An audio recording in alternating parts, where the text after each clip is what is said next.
Very well. Let this abomination unto the Lord begin. Hi, everybody. Welcome to another episode of the Planet Express Delivery Podcast, the show where three functional alcoholics talk about Futurama. If you would like to contact the show, please send us an email, planetexpresspod@gmail.com. Follow us on Twitter @PlanXPodcast, like the Planet Express Delivery Podcast Facebook page, and be sure to find our media group, Shady Voices Media, on all of the social media platforms. Additionally, if you would like to support the show, please subscribe and leave a review on iTunes, Stitcher, Google Play, and wherever else podcasts are found. Also, check out our merch store on TeePublic. Follow the link in the episode description to go there. We have dozens of designs for you guys to choose from, and everything that you get there goes right back into supporting the show. This episode was the exciting end of the Bender-centric trilogy. It was Bender Should Not Be Allowed on Television with our buddy Matt Meyer. And we had actually a really good time recording this. For those of you who have been with the show for a while, you're aware that we just moved to a new recording space, and I really think that this was the first episode that we've done that we really managed to utilize that space and just get used to it in general, because if anyone out there listening has done anything like this, you know it takes a little while to get acclimated to a different space like that. But I don't want to take up any more time at the top of the show, so thank you all for listening and enjoy the podcast.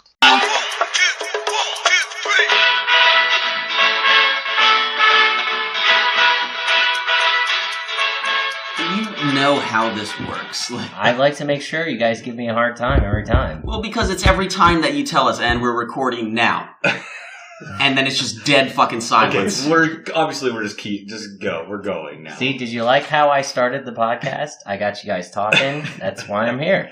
Great. Okay, I'm producing this You're very a true well. professional. I am a true professional. Jesus Christ. Look, know how much I know I'm professional. I'm back at my studio job, and they have me teaching youngsters now. And I call them youngsters because they are 20-something, and, well, they annoy me. Well, yeah. They're 20-something. They're wonderful. They just wet behind the ears. The equipment we use at work is fairly old, too, in comparison to I take everything back what I said. now. I think we need to start over. What, you want to start over? Well, we're here. We're doing this. This is all the shit that I edit out at the beginning of Yeah, the show anyway. I It doesn't matter. I know.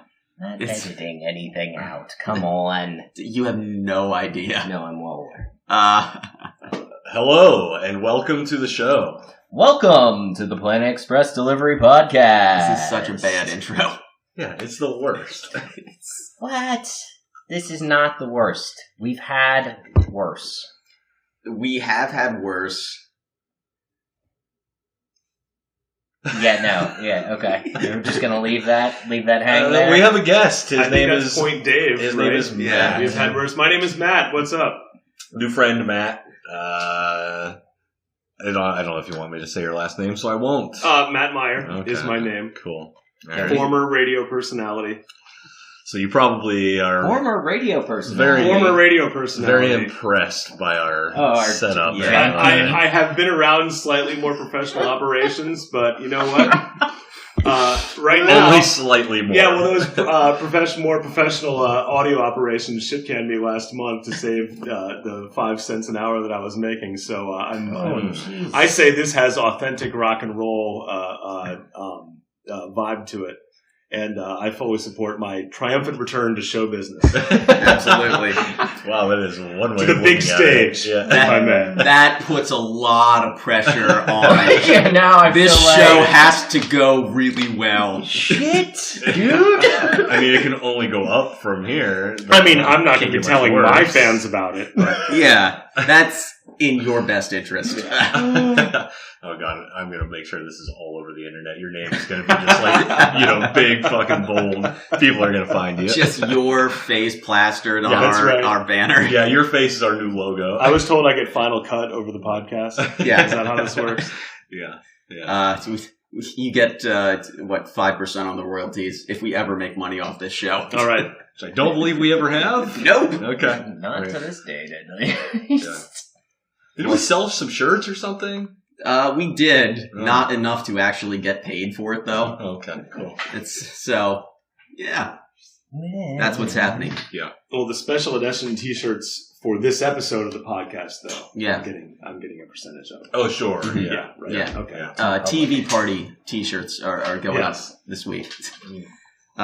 Speaking of which, this episode is Bender Should Not Be Allowed on Television, written by Lewis Morton.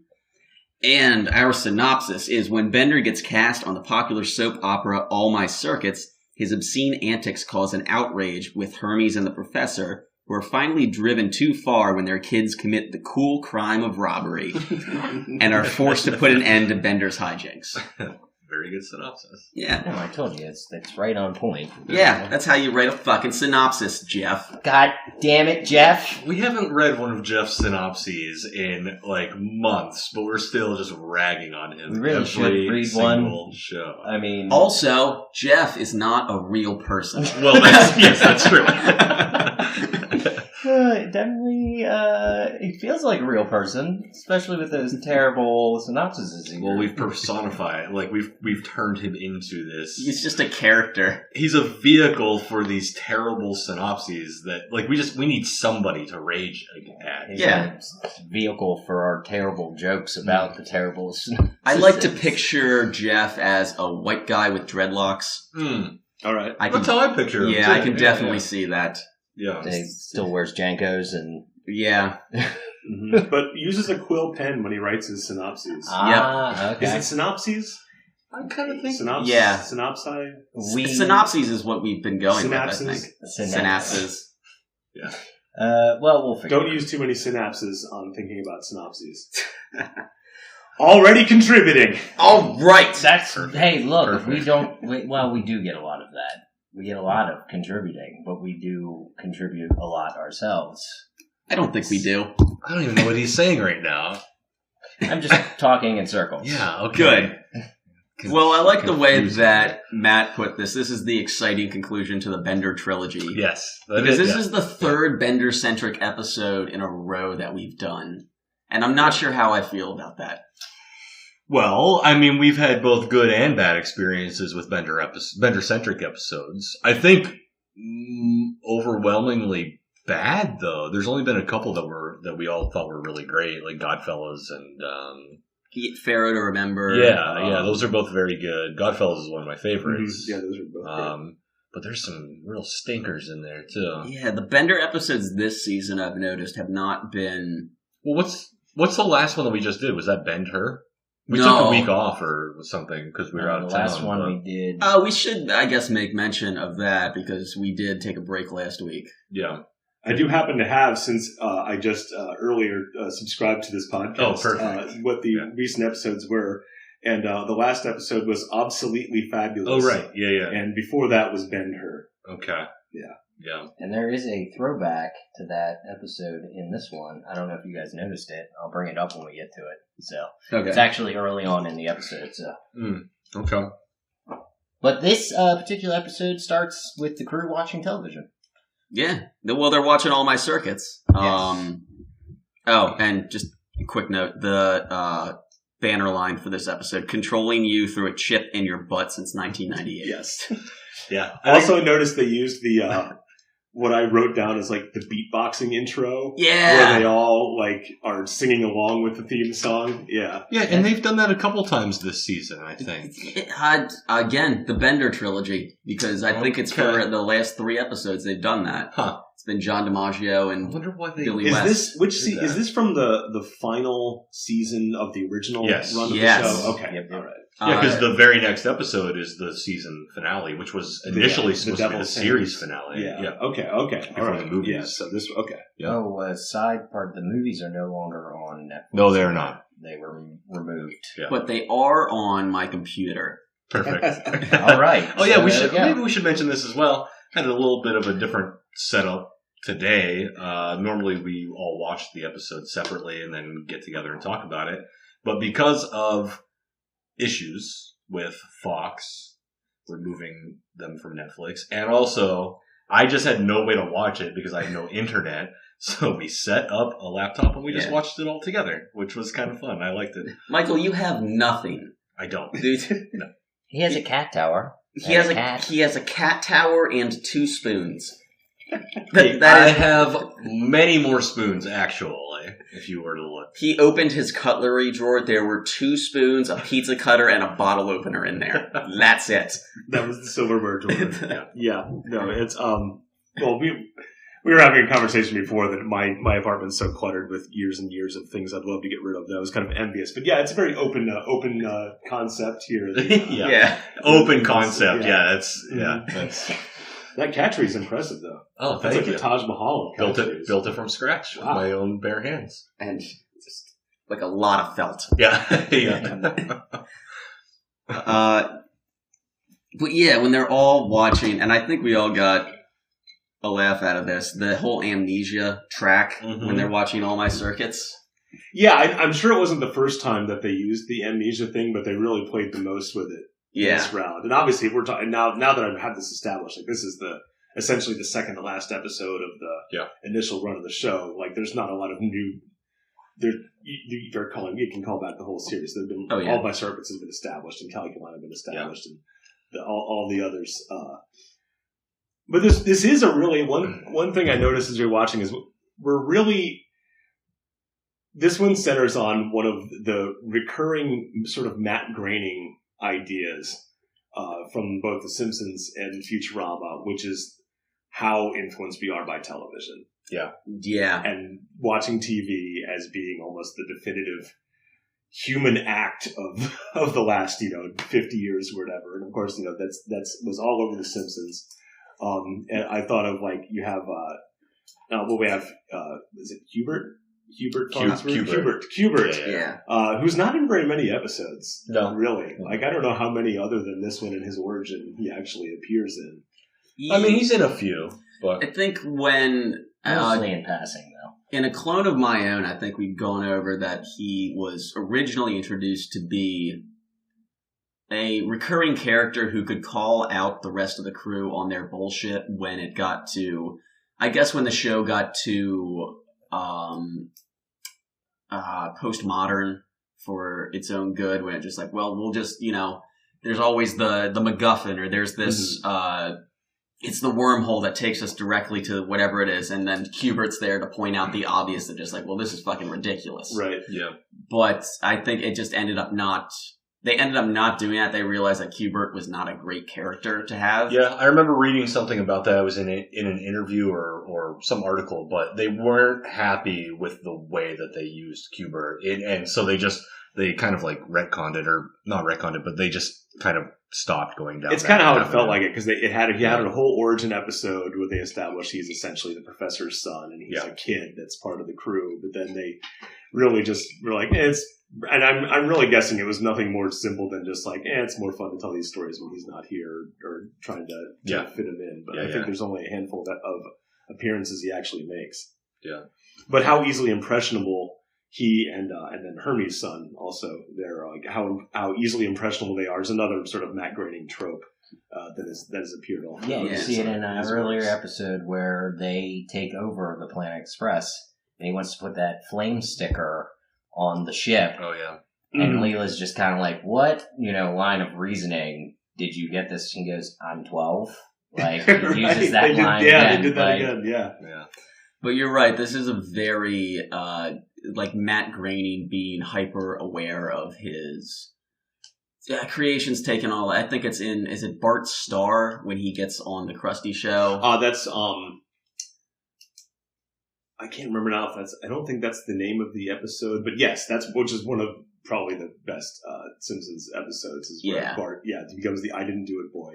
That's there is sort of like a mini version of this of Bender's rise and fall. Although he doesn't really fall, he takes himself off of TV as we see. We don't actually see the audience getting, which is very sick of surprising that Bender would do that, but it's a little bit of a weird thing. Like that's all he wants. He wants fame. He wants riches. And then yeah, but he still doesn't. I mean, the whole time he's saying, "Does drinking and smoking on TV make me look cool?" Of course it does. That's besides the point. I just am surprised. I don't know. I guess we'll get to the end. I mean, I kind of think that's how you have to do it with Bender, and we'll get into this during the episode, but I think the Icarus effect doesn't work with Bender because the farther he flies towards the sun, he never falls. He just until he fucking just goes straight into the fucking sun. Yeah, I mean, the one that leaps to mind that has a similar thing is the one where Bender goes on the road with Beck. Yeah. And that one you do have Bender sort of rise and achieve success and fame and then take it too far and his own ego gets in his way and then that ruins everything for him. Yeah. And in this one, they kind of skipped that. Either they didn't want to do the same thing again, or they just wanted to go a different direction. But they had the idea that the kids trying to steal things like Bender stole Bender's stuff, and then Bender demands. It really is. It's that I be taken off television. Has a whole speech where he's kind of twisting where the whole thing is that he's just twisting the pronouns to apply to him, like from an angry group. But I think you're right that it doesn't. It feels something about it just feels off. It does, because you just have to do a real stretch to do it. Yeah, I agree. Yeah. All right. So going back to All My Circuits, something that I found very strange about the beginning of this episode. They're watching All My Circuits, and the show obviously gets cut off because the what's his name, Antonio Calculon Jr. Yes, Antonio Calculon Jr. The robot who is acting as this character in the show malfunctions, right? So All My Circuits is a soap opera that is broadcast live. Yes. Right? Oh shit! Yeah, which is very strange. Yeah, was that a thing? But that's not that strange. I think really. Aren't soap? I mean, I don't know if it's still done today. I think there's any live soap. Long run where they were shot live. The production is so fast on soap operas where they're literally making 300 episodes a year. It's pretty much 5 days a every week day. that are an hour long. Well, okay. So I don't know how it is modern day. Modern day, honestly, there aren't even that many. At my old job that I used to have, I would actually sit in a room that had TVs on all the networks, and so daytime control. TV. I didn't have. I wouldn't be watching the sound or anything, but I would have an awareness, and I would actually end up getting sucked into Days of Our Lives. God, is that still on? Absurdity of what I was seeing on my TV. I would. As the World Turns, is that another one? I think too? Yeah, and I don't know how many of them are still on. General Hospital is still on. Yep. And the Days of Our longest Lives run. are still on. Holy shit! But there really aren't very many. It's not like when we were kids in summer vacation. As the World Turns. Yeah, maybe you'd be at your one. grandma's house and she'd be watching her stories. And Now it's gonna tell now it's all The View Redux shows all day long. The View, The Chew, Dr. Oz kind of shows. The Chew? Yeah, that's a show. Yeah, it's Harry Connick Jr. has one now. It's bizarre. They found a way to make shows that are equally moronic, but also they don't have to pay writers. Yeah, they're cheaper to produce. Yeah. They don't have different sets and costumes and things like that. Yeah. Well, at the time when this was running, I remember soap operas were still fairly popular. So. This is, I want to say, 2003 that this episode came out. Was it that late, really? Yeah, but they still were a thing. I know my sister used to watch them, or at some point used to watch them, but I've known other people, and my mom would leave the TV on running, and I'd be like, what are you watching? What is this shit? I know that if I stayed home sick from school, one of the worst parts about it was my mom was going to be watching her fucking shows, and there was no way that I could watch TV. I just knew it wasn't going to be an option. She had to see her story. I gotta read now. No, I didn't do that. But all my circuits kind of plays a role in Futurama, where it's always the show that they're watching, right? Yeah. That And they go see the All My Circuits movie. Yeah. That's like the universe's, or at least, or Planet Earth's like big television show. Yeah. Like That and Everybody Loves Hypnotoad. yeah, which we have to mention does come on at one point after Antonio Calculon Jr. Malfunctions. Yeah. Yeah, we get a callback to that. We get a few of them when we also get the Morbu and I forget the name of the co-host, but the alien Linda? alien and human news Yeah. news anchors doing entertainment news. And before we get too far along, I want to mention what I was talking about earlier from the last episode. Bender bringing the TV in, where he's like, there's stuff going on. Right. Brings the TV in, takes the plug. He's out of breath. Yeah, first I love that Bender was out of breath from carrying the TV. Takes the plug and plugs it into his ass. Yeah. Yes. Yep. All right, so last episode we had Bender on an adventure. Yeah. Where he ends up on a desert island and he starts to run out of energy or fuel. Oh, fuck. Yeah, but he's been... Okay, but in this episode, he's been drinking like normal, so he's still got the energy. Yeah, but what are you saying? What are you saying? The plug. Yeah. When he's on the island, he pulls out a blender and he's looking for a plug. Oh. Yeah, okay, that's a good point. Okay, your mind went to a much more intelligent place than mine did. What were you thinking? See, he's got a plug, and he's got an outlet on his butt. You wrote, I saw your note, Bender's butt plug. I saw that when we were watching the episode. I don't know if that was an intentional You were innuendo. just pulling a dirty joke out of nowhere. You think that the writers of Futurama sat around in a room and they're like, okay, we're going to have a scene where Bender puts a plug into his butt, and they didn't go, haha, butt plug. Of course they did. Right. They knew what they were doing. Yeah. I just picture like fucking like little like nebbishy David X. Cohen in the corner like butt plug. Yeah. For some reason sounding like Vincent Price.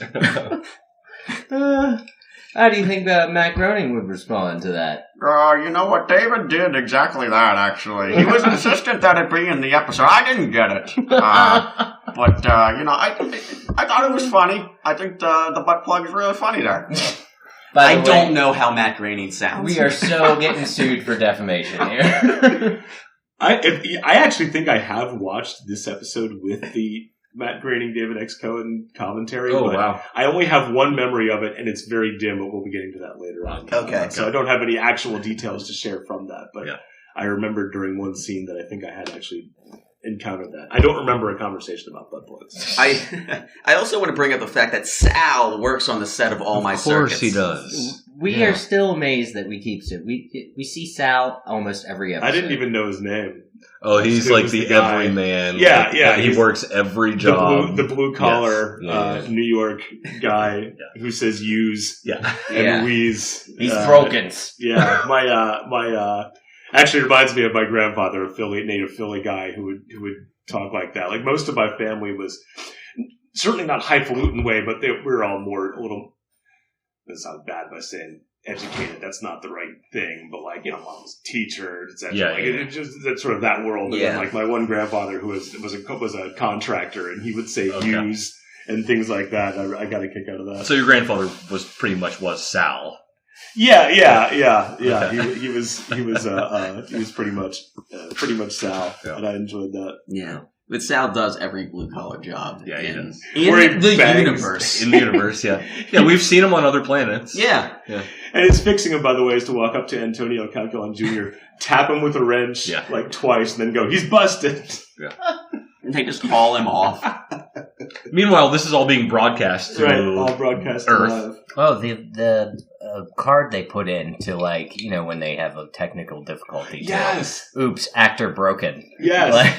That's another classic Matt grading thing, right? Yeah. Yes. Is those technical difficulties cards are just a go-to for his Well, his yeah, I'm shows. trying to think. See, now it's been a long time since I've watched The Simpsons, but I know he's had a few, like during the Itchy and Scratchy show or something. It'll be like something random. My favorite ever was it just said like technical difficulties, please stand by, and the graphic was a dog that had like a plug in its mouth, like Yeah. a cute puppy, Yeah. and yanked the plug out of the wall, Yeah. and that's what the technical difficulty The was. one that I remember, I think it's during one of the Treehouse of Horror episode with the zombies, actually, when Krusty like gets bit by Sideshow Mel, and the screen cat, it's just like technical difficulties. It's just a drunk cameraman. Oh yeah, Yes.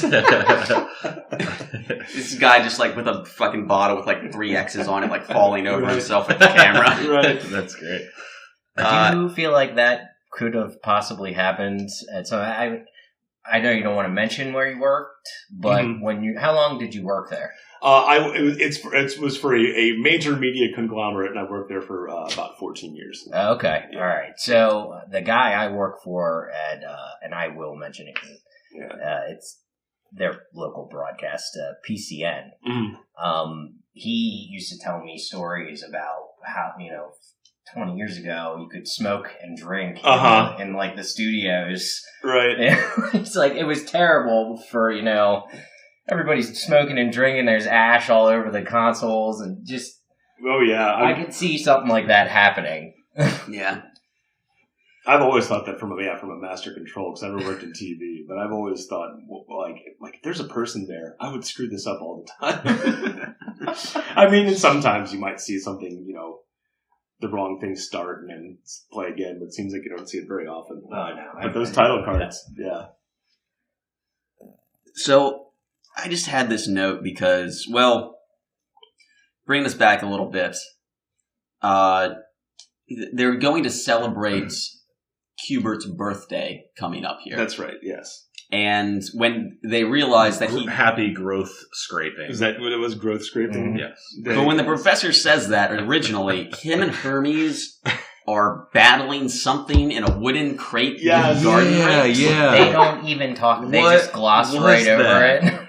Was it making noise? I can't even Yeah, remember. it was like growling It or sounded something. like it was some kind of Okay. feral animal. And they were like wearing masks and gloves and It everything. was such a non sequitur, like Yeah. just so strange. I think that's a very classic Futurama joke, Yeah. is to have like just at the beginning of the scene, like walking in a room and just like have them be doing something completely bizarre that's not engaged with. It's generally the professor's like fending something off, or Right. like he Yeah. wanders out of a room with smoke bellowing out after him. But yeah, they're just jamming their rakes into this giant box, and they manage to like struggle to get the lid on it. Yeah, and that's yeah. it. Yeah. And they just have their conversation. Yeah. No Bad follow-up. news, everyone. The Chekhov's- super collider super exploded. Chekhov's badger box did not get open at any point during the the episode. We never see it, but that's when they figure out like they're gonna do the joint birthday party for Dwight and Hubert. If only there was a way Hermes could come up with an idea for a way to do 2 birthday parties at the same time. Oh, I did come up with it just now. That thing I just said. Yeah.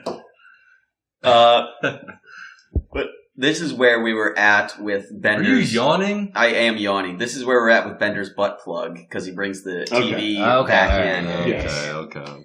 I just had to know, what species is Morbo?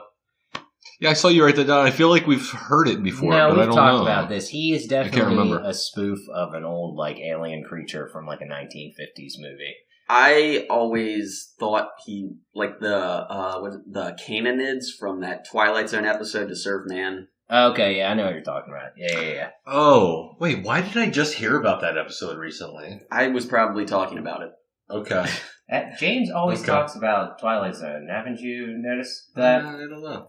You're just blocking him out? At That's this the point? show that I'm lobbying for when we run out of Futurama episodes. We should just start talking about the Twilight Zone. I would do that. Yeah. Yeah, that's fine. We're gonna have to start a new podcast.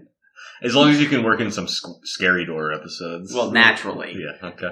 You will run out of Scary Door episodes pretty quickly. No, James is writing some spec scripts. Oh, okay, Yeah. all right, perfect. I'm gonna pitch it to Fox. Just get those into production, and then we're a go for continued podcasts. Yeah, Yeah. exactly. Yeah. I kind of feel like that's where the TV industry is right now. Right, we're like, we just need more content to generate podcasts off of. That's Oh, pretty much sure. what we're all waiting for. Right. Mr. Murdoch, some idiot with a podcast sent in a script. Make it a show!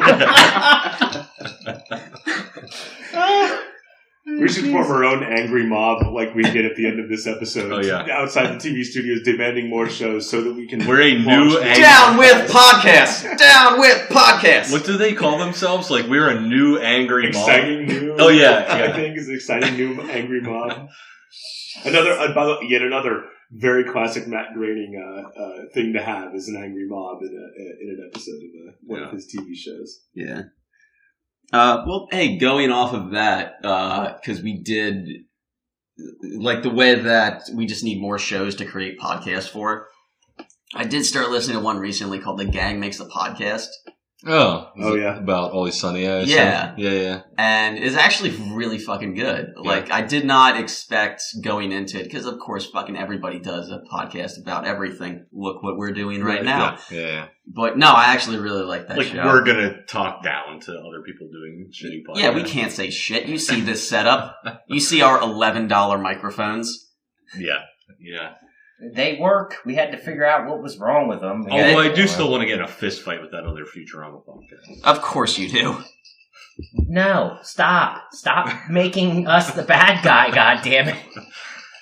We're not the bad guys. We are the bad guy. We're Yeah, just we are. drunks. Yeah. We're like the Rolling Stones, if they were unpopular. I don't know what that means. That's right. Suds is not familiar with classic rock. So. What are you familiar with?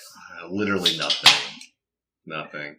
You've just been sitting in the center of an all-white room eating saltines in a chair for 35 years. Yes.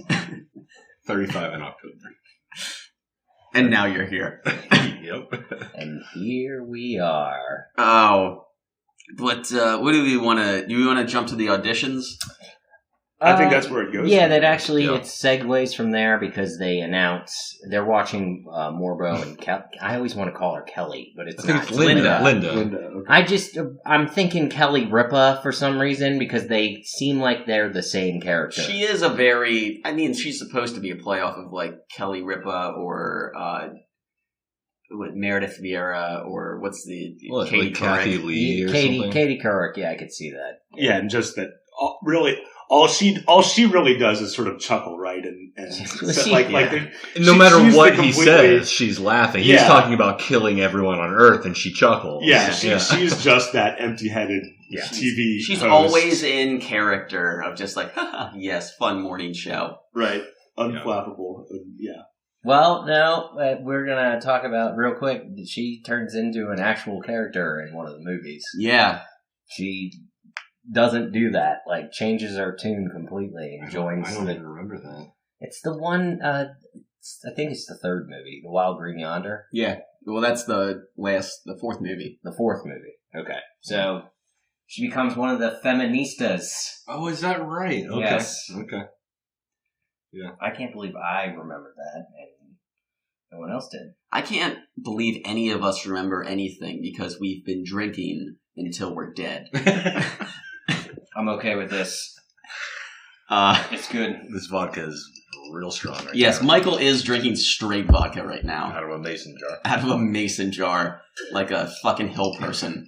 It's better than what he was drinking the last podcast we had. Oh, yeah, the piss jar. Oh, that's right. Yeah. Nasty fucking... That was a good cider. Matt seems very confused Yeah, by what's well, happening right yeah, now. Well, and I mean, What? meanwhile, I'm almost 1/3 of the way through my first beer, so we're really about to get crazy. Oh, man. At this point, Yeah. Welcome to the show, sir. that's right. I think I'm starting to feel it. I'm gonna need your keys. I walked. I I your walked shoes, sir. Give me your shoes. But, so yeah, we yeah, segue to the birthday part of the Or actual the auditions. I think of it. Oh, yeah, auditions. Yeah, the because it auditions goes come from first. the birthday to Bender comes in to show that 90 auditions and they've all been booed. I wish we could get this Bender guy in here. I want to say because I wrote it down. My favorite part: they walk into the waiting room and you see a bunch of essentially robot stage moms with the robot kid actors. And they're all grooming him. But then the one joke I didn't get, maybe it's what you're going to talk about. Well, just to say, the one thing I noticed, because it was only on screen for like a second, but one of the robot kids had a robot spinning propeller beanie. Oh, I didn't see it. I didn't notice it. Yeah, like one of those. Well, he's been in the show before, beanies, I think. And I don't think he even did anything, but like it was just sort of from the back. But I just chuckled at the robot propeller. Was that beanie. the whirly dervish? No. That is a whirly dervish, I believe. Yeah. What was the joke with the one kid whose mom ripped out the cords and was like, "No more more hanging That is from a wires." movie called Mommy Dearest. Yes, I actually for the okay. first that actually was a joke that I did not know when I watched it before, But caught this but time. this time, Okay. and I'd love to tell you, I know it's Joan Crawford. Yes, right? you're right. It is. Yeah, It's Joan I'm Crawford. familiar with the movie. I haven't seen. And I it haven't before. seen the movie, but I know that the line she shouts is "No more wire hangers." Okay. And so in this one, no she's more saying hanging. no more hanging wires. Okay, I see. So it was a pun off that, and I just enjoyed that I got it. Although Yeah, that one went nobody right over tell my head. RuPaul that I've never seen Mommy Dearest, but I haven't. And there's the other one I didn't get was there's that child actor who robbed a convenience store. Who was that supposed to? I don't know. I think it was just a general child actors that turn bad, Okay. turn to a. But what I actually life of didn't crime. like about that joke is that, of course, then you've got, and then there's the robot that turned into a convenience store, Okay. and then the child actor puts money into the convenience store robot, and what does he ask for? a lottery ticket. Oh yeah, he's like, give me a lottery ticket. But like, I wanted to see that child robot actor like break the glass and steal Right. something rather than actually paying money like a normal It was person. a weirdly subdued. Yeah, moment it for was. that. Yeah, you're right. That's the way to put it. It was subdued. Yeah, I was expecting something else, but Well, they are. They're auditioning for this spot on all my circuits. Bender being the oldest robot in the room, Yeah. which is just. But this next bit that happens is great. It might be the funniest part of the episode. he's just screaming outside the door. Well, the first Doing guy it. goes in. It's the one with the hanging wires, right? He's the first. Yeah. I audition. think. Yeah. And he actually is good. Very dramatic. Yeah. Right. And in all my circuits world, right? Like Yes. good acting equals the most over the top emotional I don't do highbrow 2 takes right. type thing. Like, yeah, that is good acting. A dramatic pause. Well, it's all Shatner. That's what that is. It's all Shatner. But Calculon has one of my favorite lines of the episode when Bender actually does go in to his audition and does just the worst fucking job. Right. Yeah. Like soap opera bad acting is, and just Calculon comes back. That was so terrible. I think it gave me cancer. I mean, have you watched the soap opera? You will never be on my show. Yeah. You hear Fry and Leela outside. Woo, Bender! Well, you're hired. Yeah. Yeah, Bender shouting boo at every other auditioner and saying we want Bender, and then Calculon slowly getting inured, like I just wish I could hear this Bender that I keep hearing so much about. They love him. Well, actually, we have a robot on the list here whose name is Bender. Bring him in. There's kind of a lesson, when we watch these things now, though, in 2017, right? Like, we live in the day now even more than in 2003 or when it was in this episode. It's always interesting when you watch these, and it happens in a lot of shows, and certainly happens in Simpsons and Futurama, where like they deal with the entertainment industry or with TV or just even with the idea of how dumb we are. And you see it now, and you think like it's even worse. Like, yes, just shouting your name over and over again gets you in people's heads. Yeah. And you can August be of famous. 2003 was this episode. Okay, and then you can be famous for the worst thing in the world, but just somebody knowing your name before they see you on screen means that your opinion matters for something. Like, I think when this episode was on was the height of when you get things like VH1's I Love the 80s and I Love the 70s and those kind of things, right? And when TV was filled with filler of just like, remember Pac-Man? And then they just go to somebody who, was famous in the 80s for something. And it's not like it was, they're not getting Tom Cruise, who was famous in the 80s, to appear in this show. But they're like, I remember watching one time and they had like Tanya Harding or somebody like commenting on something. Like, Tanya Harding? Yeah. she's famous for being like a hick who had paid to have somebody attacked. And then was a figure skater, and you're having her comment on like Saved by the Bell. And it's only because we know her name, and it was just like a little mini play of Calculon hearing Bender's name 5 times, and he's salivating at the chance to experience it. Yeah, you are right though. That seems to be the general thing now too. You don't even need to actually be famous for something to be famous, right? Sometimes being famous for something really minor and stupid can make you a big enough deal in the public's mind that you can achieve accomplishments that nobody dreamed was possible. Yeah. Did I dance around that well enough? No, I think it's... Was I too subtle in my comparison? I think it's a good point to make. All right. You guys want to take a smoke break? Yeah, we should take a break and then we'll come back. Cool. Hi, this is the crew from the Planet Express Delivery Podcast. Hello. We are just, this is a commercial break. This is a commercial break. But we'd like to inform you, if you'd like to support the show, we do have several ways that you can do that. The one in particular that we are going to tell you about today, I'm going to pass this off to James right now because he has all the information, but he will tell you right now. Yeah, I'm the one who owns a computer. Exactly. Okay. So the instructions... The notes that you have there look very simple, though. It just says, send vodka. It says, send vodka? Yeah, to support us. Yes, just support us. Please send vodka to Harrisburg, Pennsylvania. We'll find it, don't worry. Sure. We always do. But if you want a more direct way to support the show, we do have a merch store through the site TeePublic, who we're affiliated with. If you would like, go to our website, planetexpresspod.podbean.com. Click on the link in the episode description, and that'll take you directly to our merch page. Once you're there, we have dozens of designs for you to choose from. Pick the design you want. Pick out t-shirt, hoodie, mug, laptop case, stickers, other things that I'm probably forgetting right now. No, that's a lot. I didn't realize we had that much even. Oh, no. But that's awesome. Now I'm going to go and check it out. Because I'm going to go buy some as well. Yeah. You know what? I think I will as well. I think this sounds fantastic. Okay, guys, you pushed that a little too far. I was trying to make it fun for everyone. Now it's not. This is the funnest thing I've ever heard. Actually, forget this plug. We're going to buy our own merch right now. We're buying merch. Also, though, that is not the only way you can support us. As always, we do want to hear from you on our Facebook page and on all the places you can listen to our show, Podbean being our flagship.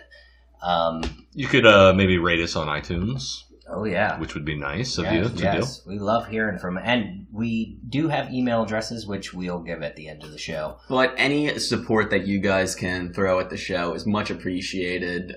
We are a completely DIY endeavor, and we did not expect the show to be even as big as it is, whatever modicum of success we've been able to achieve. Yeah, I don't think we can measure it at not at this point. But if you want, please do leave us a review in the iTunes store and check out our merch page on TeePublic. Again, go to planetexpresspod.podbean.com to click the link that will lead you there. And everything goes right back into supporting the show. We do not get paid for this. No, we do not. We lose money every episode that we do. Technically, we'd all be bankrupt right now. We're not. You're not already? No, I have not filed. I am fully in the red. Well, that explains why our studio looks like shit. Hey, fuck you. I've changed my identity 6 times since we started this show. All right, so yes, if you need any more information, there is an email address we'll give at the end of the show, and please send us money. Just loose money, loose change. We love it. Sacagawea dollars. Thank you. Thank you. I mean, yeah, I'll stick up for him. I mean, mine stopped working. Granted, I haven't updated this thing in probably 6 years now, so it's still got all of up the to 160. I think by the end. It's still got all the music that I listened to or had on it when I was 21, which there's a big hit or miss there. It all holds up just as well when you go back. Oh, yeah. The Planet Smashers, anyone? Oh, jeez. Not familiar. But, yeah, so, like, my iPod died, but I have, because I just got that car, they threw in 3 months of free Sirius. Yep. Oh, it has a Sirius built into it. So Jeremy and I drive back from Chicago listening to like 90s grunge and alternative the entire fucking way. Oh, yeah. Lithium and Lithium, First Wave. First Wave is my favorite. Alt Nation. My dad's car has it. Yeah. And so anytime like my car is in the shop and I'll borrow his for a few days. Yeah. And that's when I get to listen to Sirius, and it's First Wave the whole way. Absolutely. That's what. Old MTV VJs phoning it in while hosting great 80s alternative. Which old MTV VJs are we talking about? Multiples. Oh, jeez. Jesse. Madison? No, Madison was Kurt Jackson.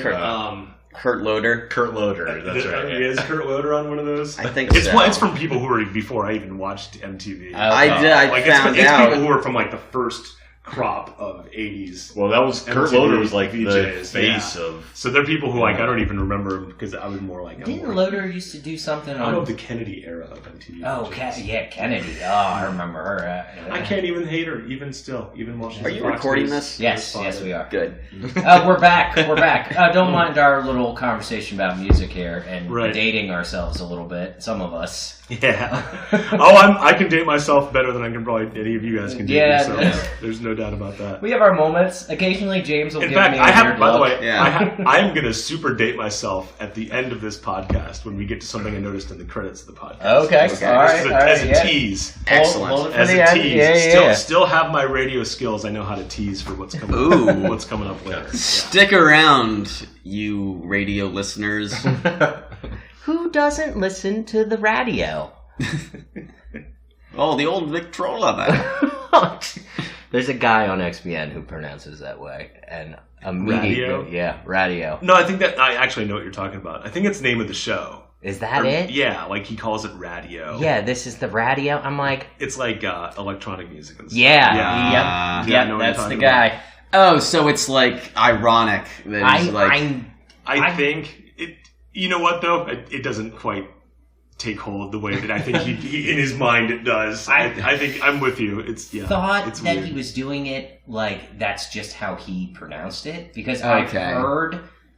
I've heard people say it that way. like he thinks it's a pun. Yeah, like It's not like It's like his show's rad. not like ahoy hoy, welcome to the radio. yeah, and I'm like, why is he saying it that way? That's weird. I don't. There are also people on XPN who host shows who sound like that though. Up next, Glenn Miller and his orchestra. Right. Put on some Mingus. All right, so we've got Perry Como coming down the pipes there. Jesus. Oh god! Stop. All right, stop. Here we go. We're good. We're rolling. We're rolling. On. Yeah, we're going. Where were we? Bender's in a coma. Well, I think Bender had just gotten the part when we left off. Right? Yes, Yeah. yes. Okay. So they've given him this part as is he considered Calculon Jr. at this part? Yeah, he's still Antonio Calculon Jr. He is still his son in the storyline. Yes. No, we did gloss over the part where he actually auditions and he's like reading for a Mexican bandito, and he goes, "That's great because I have the perfect Mexican or Spanish accent." Now, I would like to note that when I heard this, I immediately thought of our good host Suds, who is bilingual, or at least somewhat bilingual. Okay. Do you wanna respond to that in Spanish? El no. See. Why don't you Story have checks out. Yeah. I was trying to push that further than I could, but you guys aren't helping me here. So, but What's he gonna say? I just wanted to say something. He drank a jar of vodka. He doesn't know Spanish. What do you want from I me? don't know, just something. Do it in Dr. Stephen Just Nichols' say voice. yo soy suds. Yo soy suds. You're made of soy? Yes. Yeah. See. Soy like green as people?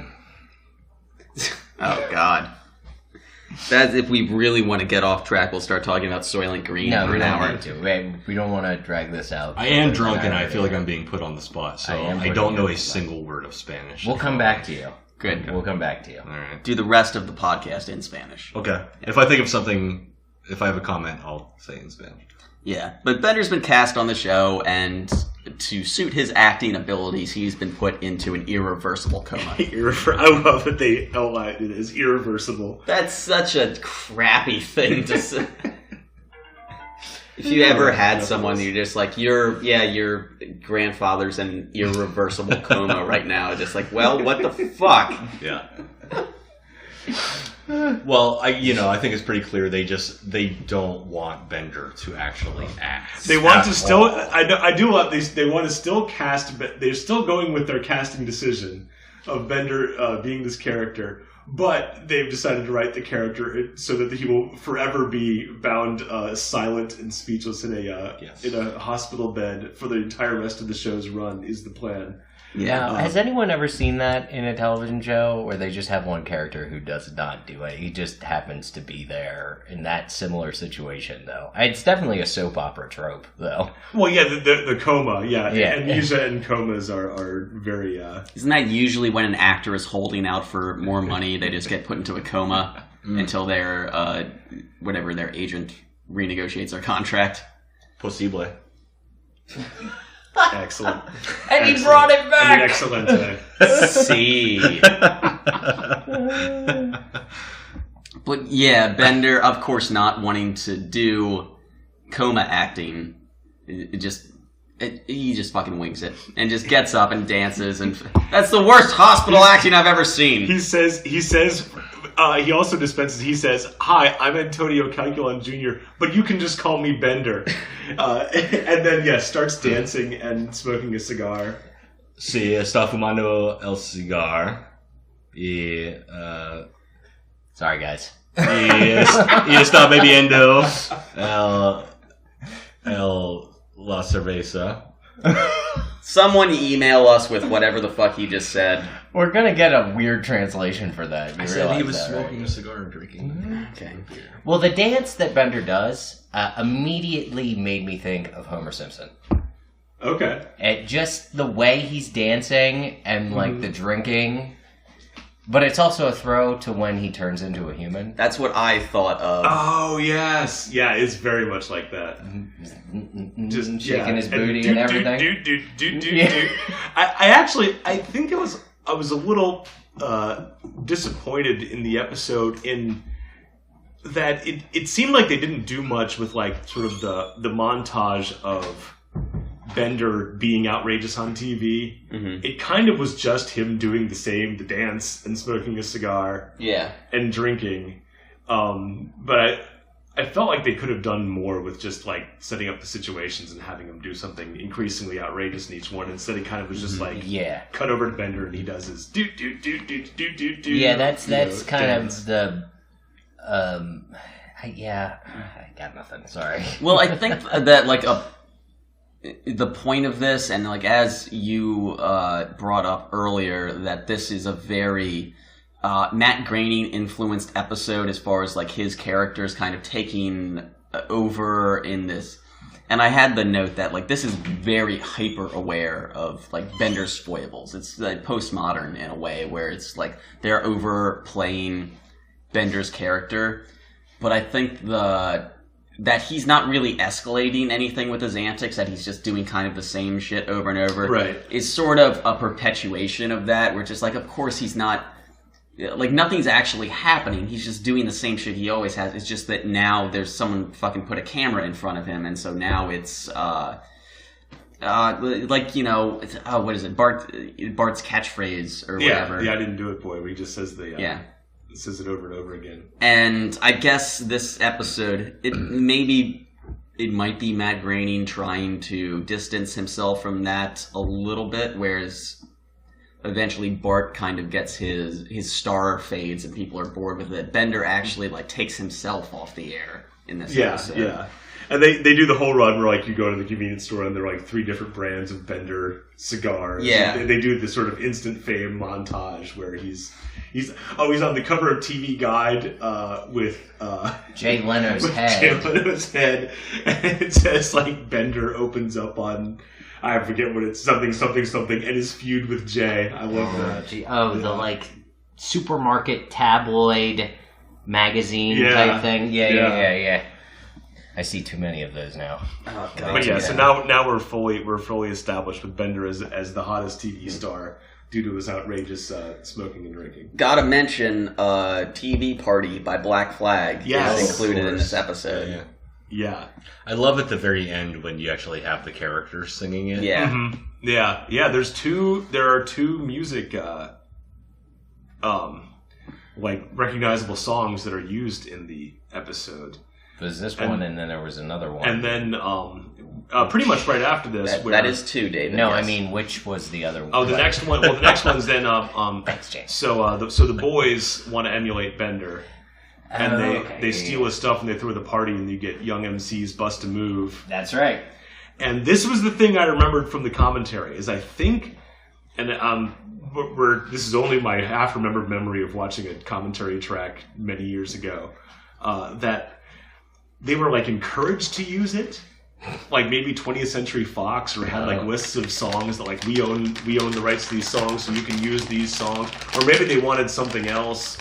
And I'm sure TV Party was not part of that, and one that they went and got themselves, and obviously ties very directly into what's happening. But the Bust a Move, which seems so weird that they would use such a recognizable song for essentially just like they could have just used, you know, stock interlude music for the party, and it wouldn't have, the scene wouldn't have been all that different. Now that you're saying that, though, I think that they were encouraged to use it. Suts here has an issue when they use certain music. Yeah. You mean certain, like I was going to call it licensed music, or do you mean like show music? Licensed music, yes. Okay. Specifically. However, I feel that TV Party was used very well in this episode, but that kind of goes against my opinion from any other time that they've done it. Now, I'm going to point this out. Could you also be being a little biased because, you know, you like Black Flag? Actually, do you like Black Flag? Yes, I do. Okay. But here's the thing. What I don't like is when they use licensed music in the show Futurama, specifically, to heighten an emotional moment. Provoke an emotional So, for example, response. during the montage of Leela growing up, and her parents are always I know the helping song her. that they use. Yeah. It's, Baby Love Child by Pizzicato 5. Yeah, exactly. Yeah. Exactly. I just think it doesn't do those scenes any favors. It feels cheap to me. Okay. I love seeing Leela being helped by her parents. Right. But I don't love that song. Okay, that's interesting because I mean it is played very like that's a scene where it's done very straight. They pick a sweet song to have Too sweet. reinforce a sweet Too moment. sweet. To something. There's I don't another moment and it's so I probably much better. hate it. But Well, hold on. Okay. It's the episode that deals with Fry's brother, where they go, Oh, yeah. right? Uh-huh. With the 7-leaf clover. yes. And they end with, I believe, the Simple Minds, Don't You Forget About Me. But it's a callback to the Breakfast Club soundtrack. Like, it's a callback to a joke they made I don't think earlier. I don't think I mind that one. And I feel like the choice of music there is itself an ironic kind of done with a wink. and not No, that's the another- episode more so than Jurassic Bark for me. Mhm. That's the episode that I cry. When he gets to the grave, you know, Right. and Bender he steals reads- John Larroquette's spine. Yeah, I tear up every time. Yes. I was a big Night Court fan, and it's a big moment for me. Night Court. Yeah. Wait, what was that other show that John Larroquette was on after that? Like in the mid to late 90s? I believe that was the John Larroquette show. Oh, yes. Shit. Yeah, I think you're totally right. Yeah. I used to love John Larroquette. You know what's great? That wasn't even the point where I'm going to date myself. Is to talk Okay. about what a big Night Court fan that I was. Yeah. We should mention the network execubots. Yes. Because this is when I first told you that this was the episode that we were going to do. I think the first thing you said, is this the one with the robot that underestimates Middle America? Yes, that was an immediate thing that I thought of. It's my favorite line from the episode.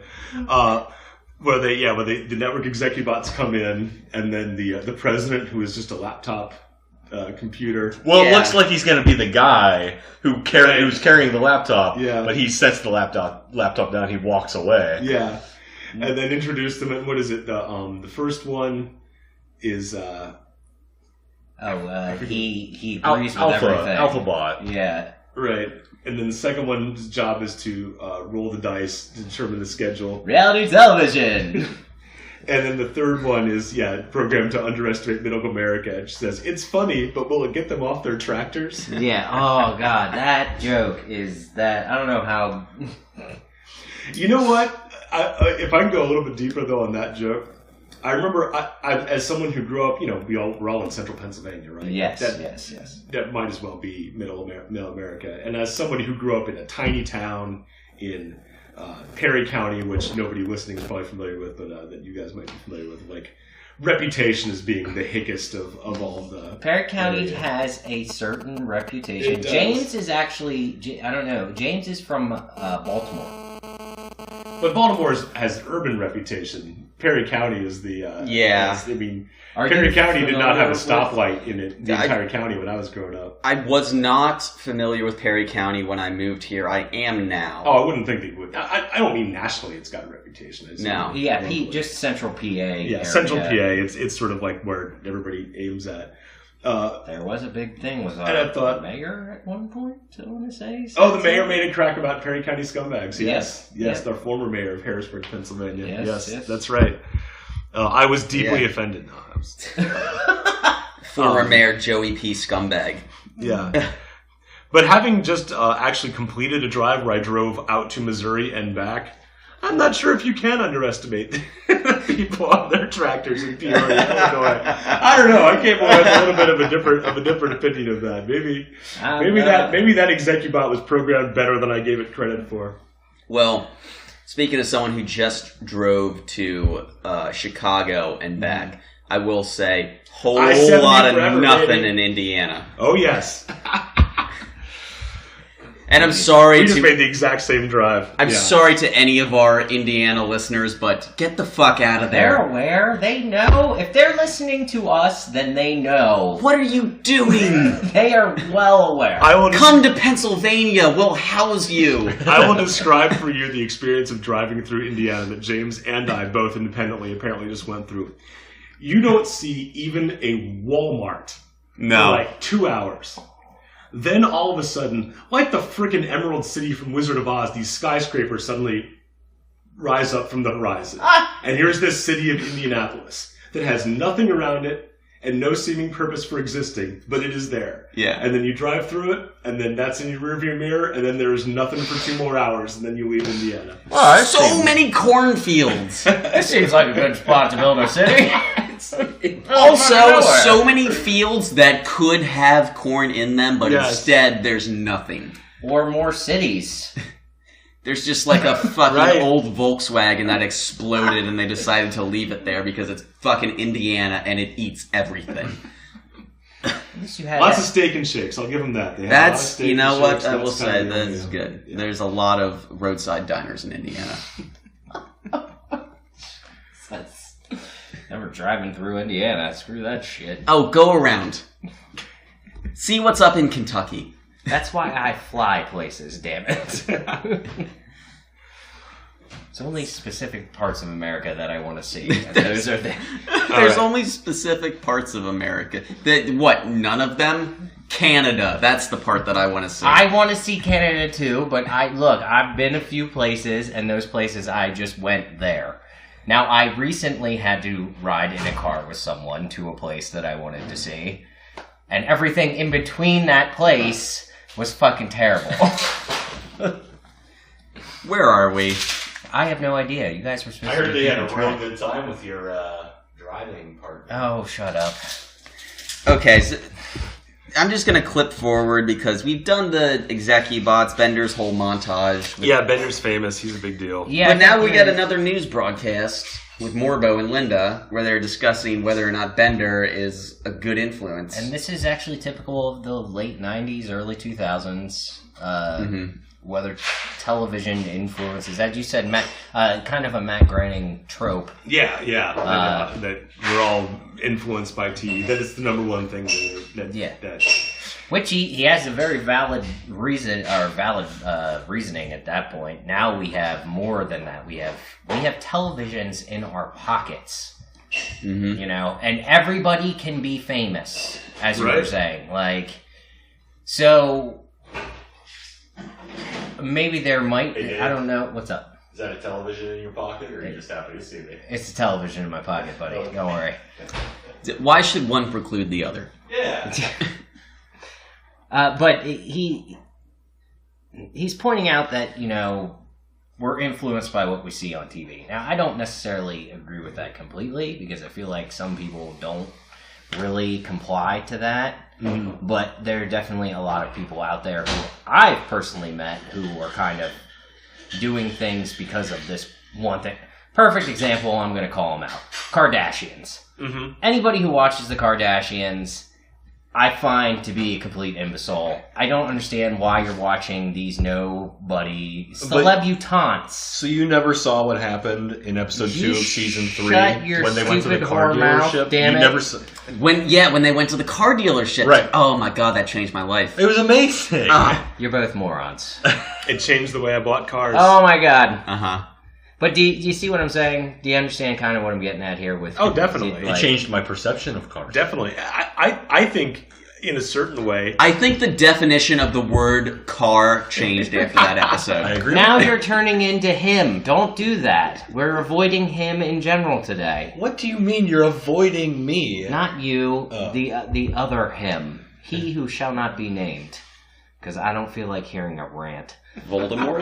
What are you talking about? No, Yes, there is a former TV star who became an even bigger TV star and starred in the biggest. Well, it's what happened, right? Like Our most revered. it was the biggest TV show in the world. It was the only show that was on 24 hours a day on every channel, and he found a way to be the star of it.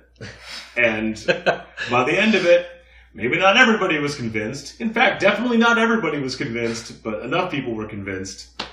They'd heard people shouting for Bender. The guy isn't even that dissimilar from Bender, right? Like he's rude, he is uncouth. He's a lot dumber than Bender, though. He shocks Yeah. you every step of the way Yeah. with the lines that he's willing to cross. I think we're he makes insulting no Bender at apologies this for point. it. I think we're insulting It Bender. happens. I'm just saying. That is a perfect Bite example. my shiny metal ass. Yeah, that is a perfect example of what we were talking about. Thank you for putting it that way. Right. Jeez. And I can't even... I've not kept up on the news this week because I know it's just going to make me angry. So it used to be my job to be paying attention to the news day in and day out every day, and I am so blissed out Yeah. that I can choose to not worry about it if I don't want to worry about it. Yeah. It's come over to my unemployed world if you're feeling too worked up about it. But I can't yeah. watch the news. I'll have a panic was- attack. Oh, I'd much it was- rather. I don't even know what to do with myself. Not saying that there isn't terrible shit going on, but you know, I had to follow even the little shit, and I don't have to worry about just all. Yeah. Like Puff Puff, little, no. I can't. Yeah. Okay. Yeah. Puff the Magic Dragon Of course. pieces. It's okay. We know you're trying to follow. It's all right. Okay, fuck you. Do we have any? Oh no, we were originally talking about how now. So, have we gotten to the birthday party aspect of this? Almost. I think the birthday. I think we did actually skip the birthday party. Well, so Kubert had an unsuccessful birthday party or Yes. DNA scraping party or whatever. Yes. It was. Growth scraping. with Tinny Tim. Yes, the robot. Oh, I love Tinny Tim so much. Somebody dump this in my begging cup.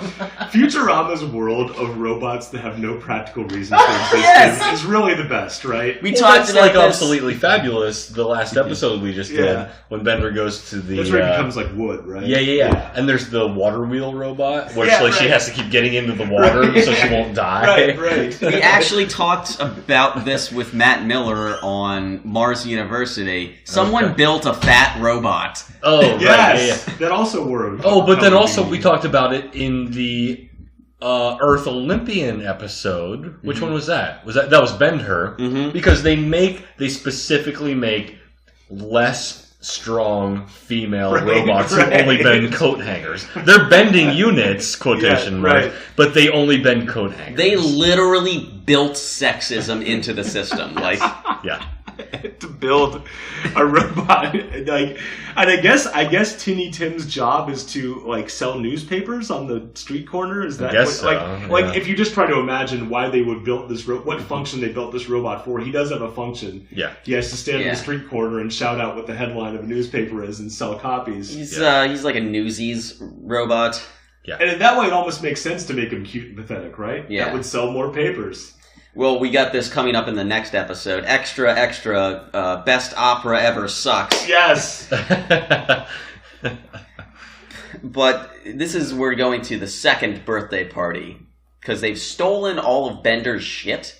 Yes. In a great scene where, by the way, where Fry is sitting on the couch playing a video game with one hand while reading a comic book and drinking a beer. And not watching the screen at all, so he's just pushing the fire button on the video game. It's just like a Pavlovian response for him. It's basically every day for me now. Actually, ever since my month of unemployment. Just playing Borderlands with one hand and reading Green Lantern with the other. Right. Yeah.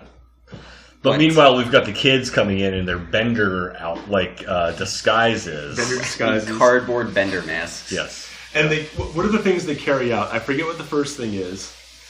The second one is a painting. That's probably my second favorite joke of the episode. Is the painting of Ben, in the sweater. Yeah, the two profile or whatever. It's like Bender twice in the same picture, like with his arms folded or something, just looking, and then Bender from the side and smaller in the sweater. Yeah.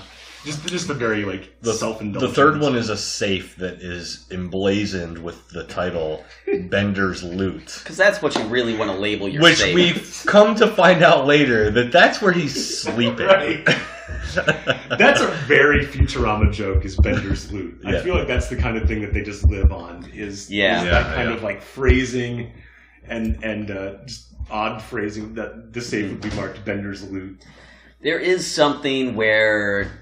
And because we've mentioned before, this is a heavy Matt Groening-handed episode. There's something with The Simpsons where it gets to... Okay, so the three things that they take out of the apartment, The Simpsons gets to the second one. They get to the one where it's the sweater profile picture, where it's the very smart but still very obvious joke that they're bringing out. Futurama is that one step further, where it's just the safe that's labeled Bender's Loot. Yes. They're the ones that, whereas The Simpsons is very modern and very developed as far as what they're making fun of, Futurama just takes that jump over the line to, it's just completely postmodern, is we fucking established, we know what this fucking show is. It's one step shy of labeling the safe MacGuffin. Yeah. Which they could also do, and it wouldn't have made us blink. That's when we write the scary door. That's what we're gonna write on all of the safes. So then they go to so then the kids are partying and Young MC's Bust a Move is playing. Yeah. And I noticed they had the like sort of slime tentacle alien that bullied Hubert, I think. In the previous episode. Horrible gelatinous blob's son. Yeah. I don't know that he has an actual name. And but what he's doing is he has a stack of gold bars, which is something that Bender would have. Well, yeah. And a banjo, which we all know that Bender loves. Yeah. And he's playing like baseball. Like he throws up a gold brick in the air and just swings the banjo and hits the gold brick. I had not noticed that before, and I got a real kick out of how they were partying with Bender's Yeah, food. I did not catch that until very recently watching this episode. The banjo smash is the part that I was like, oh, it's Bender's banjo. No! Yeah, right. on a gold bar. Yeah. But then, well, and everything that's happening in this party, Zoidberg is networking. Yes. The kids are smoking cigars and throwing up. Right. And there's something that I have on here because the professor and the Hermes come in to break up the party. And he gets out the coolometer. Yes. Because he's gauging how cool all of the kids in the room are like the kids from the orphanarium.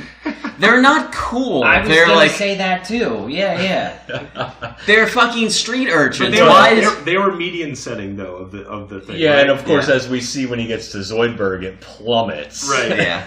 Flat lines for Zoidberg. But this is a perfect example, and we've talked about this a lot on previous episodes. Perfect example of in the year 3004. Of some like newfangled technology, but it's sort of cloaked in this old timey newfangled, right? Yeah, but it's like this old timey aesthetic of like. So he's got this handheld coolometer, right? But the way that it tells you you're cool is a hand comes out of the side on a little fucking metal thing, giving a thumbs with up. a white glove and classic cartoon fashion. Yeah. It reminded me of I want to say it was called the EKG monitor from Ghostbusters, and specifically even more the Ghostbusters cartoon than the movies, where like that they would be like there's been lots of ghost Ghostbusters, the real Ghostbusters. Yeah, that was like Egon would have that something that looked just like that would like. Just if there was ghosts in the area. Two things would stick out. Yeah, two antennas. It kind of looked exactly like that. Yeah. That's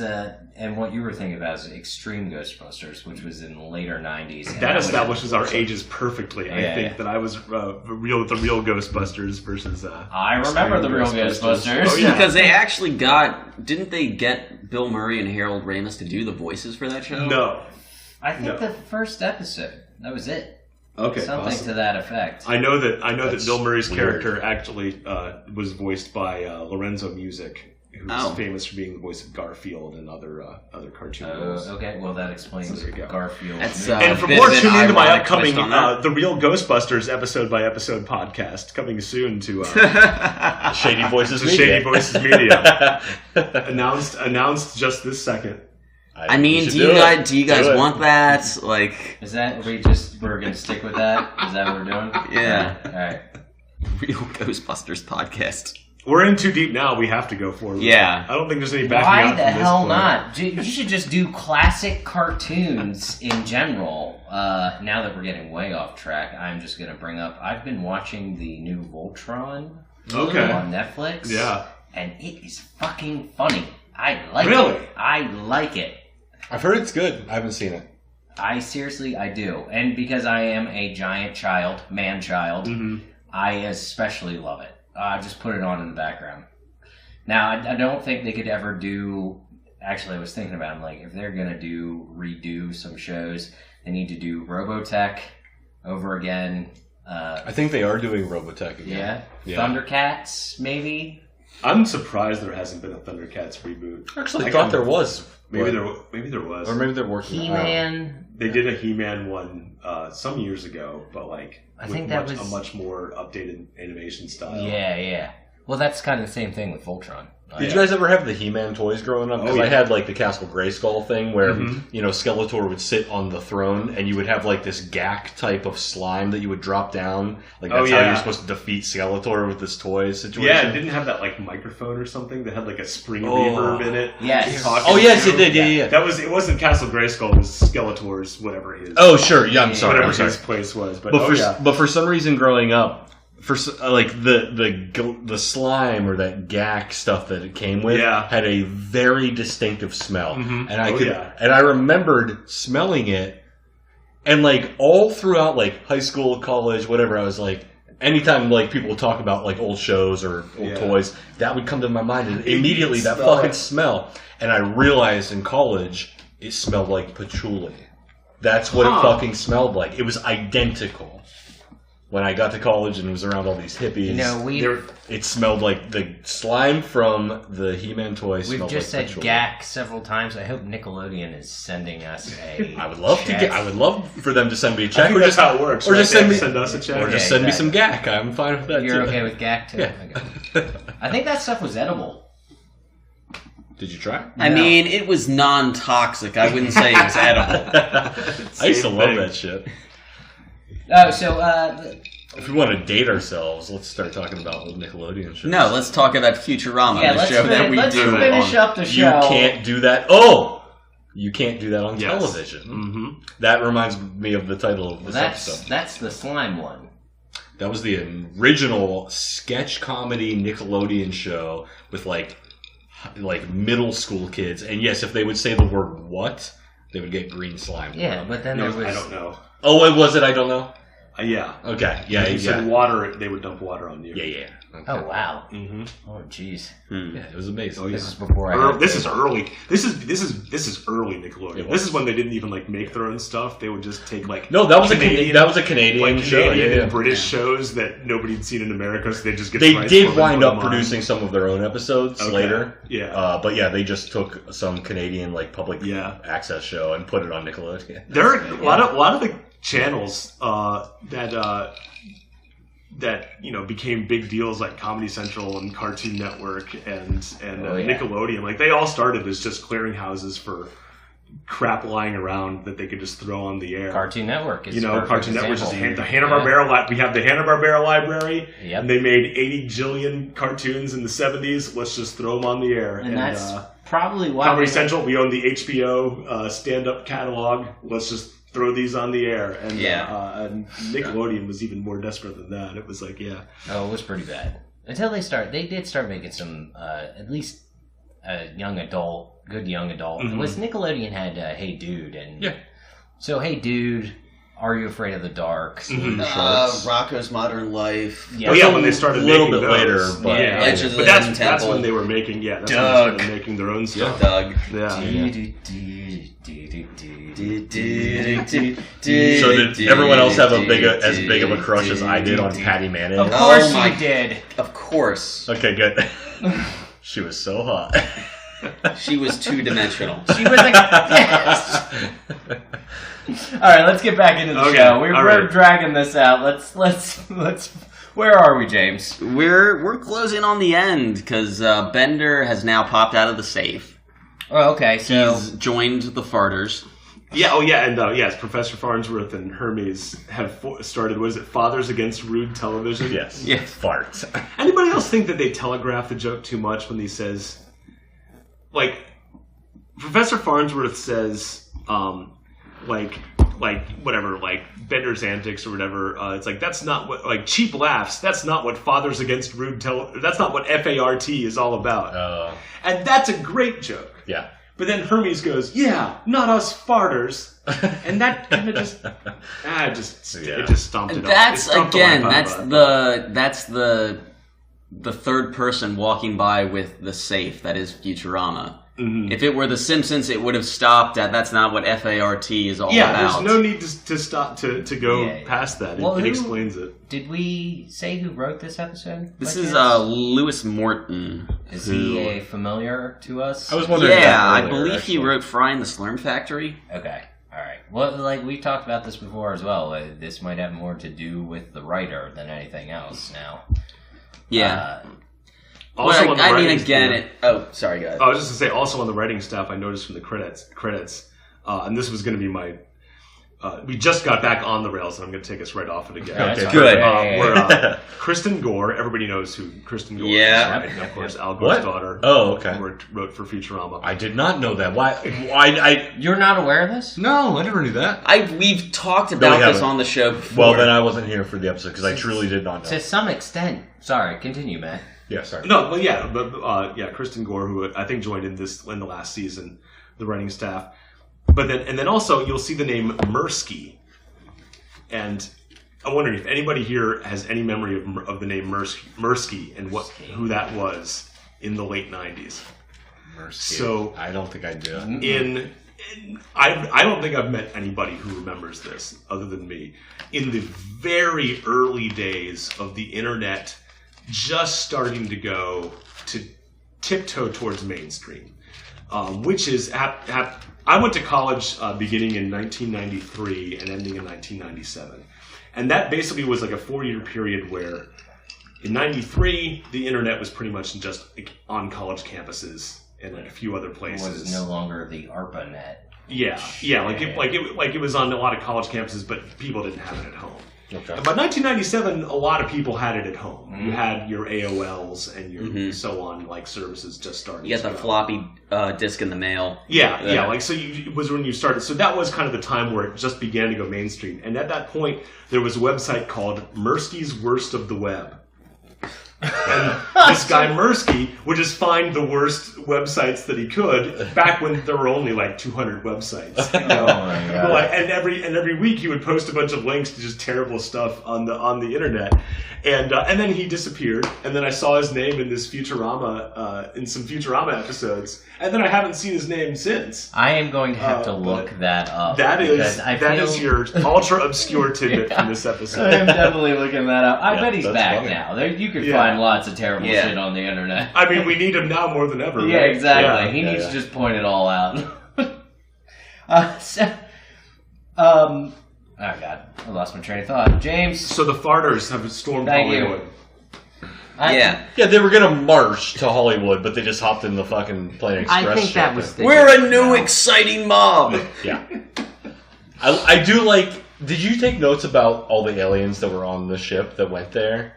No, I thought did you did, recognize- but I okay. recognized there were some, like there was the pizzeria owner, the like cockroachy. Yep. Yeah, like, yeah. There's the signoid. The there's gelatinous. the horrible gelatinous blob father. Yeah. Any robots besides Bender in the? I don't remember. Oh, the Donbot. Was the Donbot? The Donbot is really? in the mob. Yep. Okay. All right. But I had the note that they never really know how to end the Bender-centric episodes. Yeah. Because essentially the whole thing ends up with like a Mexican standoff, and then Bender giving a little spiel. And then the final scene is, well, we didn't really learn anything from all Right. of this. Yeah, it fizzles at the end, and I think we kind of talked about that either prior to the show or at the beginning of the show, where Bender's stories never really have there's no good, bad ending. Mm-hmm. Like, I mean, for perfect example, he even points it out. I think it's kind of a nod to his people who write for him. In 300 Big Boys, he says at the end of the episode, he's like, and so my story didn't end, or, you know, but then the cops come out and he gets closure because he gets beat up. Like, Yeah. so we've talked about this over and over again. Bender-centric episodes aren't exactly great. Unless it's Godfellas. But that's the exception Yeah. to the rule. I agree. Yeah. But now we're at the end of the Bender trilogy for this Right. season. But I mean, that's the theme of the episode, right? Is that Bender gets stretched thin when you make him the feature player, right? It's about like Bender's Well, that's a Bender good is his point. acting. That's a good It's not point. Yeah. much Yeah. more. Like this episode is pretty much about that. Yeah. They probably had an argument in the writers' rooms, like, we need to do more Bender episodes. And they're like, there's only so much we can actually do with this character without somebody else accompanying him or giving him, I mean... And then the person who wrote Godfellas, they were like, wow, you did a great job. That was awesome. That was terrific. And he was What's he like, gonna do after "Oh, this?" let me have another shot, guys." And then he writes Bender or something. Yeah, exactly. Just like destroys. Fuck you! You lost We're your done. opportunity. Worst. Yeah. God damn it, Jeff. I will say, when you told me it was going to be this episode, I had really fond memories of it. I thought, oh man, that's one of the best episodes ever. And when we watched it, I really was kind of, there's plenty of great moments in it, but it really. Well, and had it a been a more while flat than I'd remember. since you've watched It had this? been a while. I mean, I definitely, I'm someone who has seen probably every episode at least 3 times. So it's it's not like I hadn't seen it since it was originally on or anything. But it's been many years, and I'm surprised that you have such fond memories of it because I didn't. I actually was pleasantly surprised, if I'm being honest. I think I remember Because I thought it was going to be worse. the than it TV was. party, and I probably that they used the TV party, and I probably loved that. Yeah. And I definitely remember the get them off their tractors line. Oh, yeah. And And the Execubots. Yeah, and honestly, even all my circuits and all the Amnesia references is really good stuff that that was part of this. I might have even been thinking that there were other episodes that were. Let me get this straight. Does anyone here not have amnesia? My favorite is what I'm about to say may give you a bout of explosive amnesia. Hey, should we get into slurries? Well, does anyone have anything else about the episode before we get into Scruffies and Slurmies? I have one more thing that I want to bring up. Slurries. I don't know if you guys have talked about this since you've done obviously many episodes of the show up to this point. Yeah. But the way that Futurama, being a show that was made in the end of the 90s, beginning of the 2000s, about the future, has outdated technology in it. Yeah. But I wrote down several things that sort of were emblematic of the time in which the episode was made. There was a reference to high definition. Yeah. Yep. Yeah. There was reality shows, which at the time were still a thing that were big, but felt like a fad and didn't feel like commonplace. the defining epoch of television going forward. Eventually took over all of network television. Now that you say that, I remember when reality television was just starting. It was the same time that the show Futurama went on the air, right? Like 98, about the same time. And I was like, oh, this shit'll be gone in like 2 years. And I remember when fucking Survivor was huge, and now it's still going. They're in their like season 30. Yeah, no, we can't even blame. You know the shows you blame fucking Road Rules and the Real World because those. But I loved those. Those were they were the advent of reality television, and they were fucking terrible. What about Real World Road Rules Challenge? Yeah, that's when they started running out of fucking ideas. Alright, they were like, how long can we put these terrible actors on who are going to argue with each other? They weren't even actors. Oh god, they were wannabe actors. I hate this conversation so much right now. Do you guys remember Puck? Shut up. Yeah, Puck. What are the other things? The cool guy from Seattle. Yeah, he was a fucking dickhead. I just want to say, I once went to a party and Big Red from Real World Road Rules, Big Easy or whatever, he was at that party. Oh, okay. That actually happened. That's awesome. When they bring the network president out, it makes modem sounds. Yep. When they set up the laptop, there's a reference to the V chip. Oh yeah, you're right. The earliest technology to like block objectionable programming for families. And then when they have the Mexican standoff, they pop the CD tray out of the laptop and they put a gun in it, which is very funny. Yeah. But that's also something that's completely gone from. He plugs it into the USB port. That's right. He plugs the gun in. But he sends it in the CD tray. Is this some sort of a hoverbed moment? I don't know. We haven't had a hoverbed moment in a while, but no, I don't think it is. Okay, fine. No, I think we're well past hoverbed. What's a hoverbed moment? James, if you would. Okay, so I think it's the third episode, third or fourth it's Love's Labor's Lost in Space, when Zap Brannigan is on a hoverbed on his spaceship. Okay. That plugs into the wall. I have a problem with that. And so hoverbed moment has just come to describe anything that we find scientifically unsound with the show. Because I don't know why you would have a fucking AC outlet on a fucking spaceship. But But like I said in the past, we don't know what he's plugging into. Yes, it may look like an AC outlet, but there might be a fission generator within the wall. Yeah. We don't know. Okay. The fuel source is not the issue. I don't know how many times we've gone over this. I'm fucking tired of it. That's why we keep bringing it up, buddy. All right. So, Are we doing Scruffys or Slurmies first? yeah. So I don't think we mentioned this bit earlier, but you know the character Scruffy? Yeah, oh yes. Okay. We try to figure out for the episodes that he's not in or barely in, what was Scruffy doing during this episode. Okay. So, And then we post it as a Twitter poll. Okay, all right. We give options. Okay, all right. There is one Well, you guys give someone I can think through. all right. Well, Scruffy's so doing. we already established that Sal works on the set of All My Circuits. I don't think it's too far a stretch to assume that Scruffy also probably works there. He might, yes, but I feel like working at the Planet Express headquarters is enough work for him.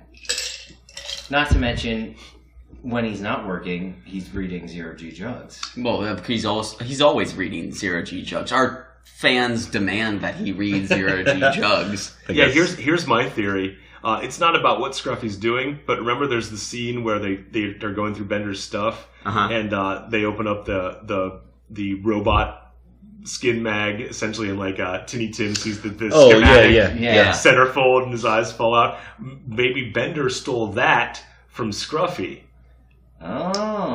And was keeping it in his loot safe. Actually, that I could see that. Even though Bender is debaucherous and sinful as well, and Scruffy definitely. But if Bender was going to go looking for porn, where's the first place he'd look? He loves to steal. Oh, So Scruffy. he'd go straight to Scruffy's So stash, right? Scruffy He'd start could be taking it. stealing back his own porn. Right. So he came by after that scene and was happy to get his Buying more porn. Miss Microchip. I don't think 2017. Scruffy uses money. Seriously? I think he just has things. Maybe I bet Scruffy inherited most of his porn stash from his father. That's true. Is Scruffy like a godlike character at this point? He's like a zombie, right? Like the Watcher in Marvel. He's just there. Can I throw out something that I think that potentially Scruffy was doing? Yes. Why haven't you already? I'm trying to.